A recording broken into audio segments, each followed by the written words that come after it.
This man was on row and refused the president's pardon. It's the only one ever.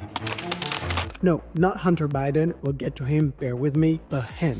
George Wilson. In 1833, he was convicted of robbing the US mail and sentenced to death. He was pardoned by President Jackson, but surprise, he refused. People were shocked. That meant that he should. In the end, he didn't. He was released after jail time, but he should have. Why am I telling you about this in the middle of this Hunter Biden story? To try and understand what pardon is. What the hell is this in a modern society? It's not fair. It's a king's thing. Well, the ruling in the Wilson case kind of explains. Let us know if you find it convincing. Justice Marshall says, and I quote, that pardon is the private, though official act of the magistrate, the judge, delivered to the individual for whose benefit it is intended and not communicated officially to the court. What does that mean? That pardon is under the radar. It's not really a legal act. It's very well explained in this article.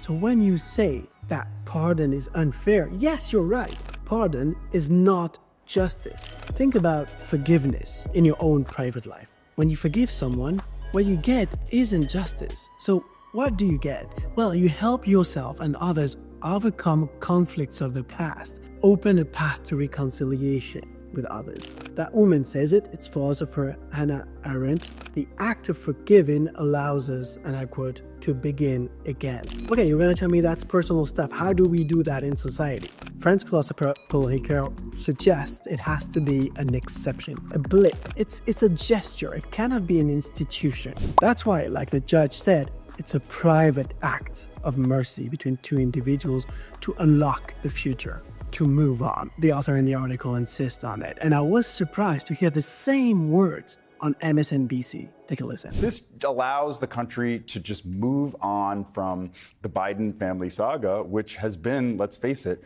pretty messy. And once Biden leaves office on January 20th, I think we'll probably just move on. So, do you think it applies to the Hunter Biden case? Well, that's a totally different question. But at least now we better understand, hopefully, what pardon is all about. Let us know what you think in the comments below. That's another news analyzed. Follow that.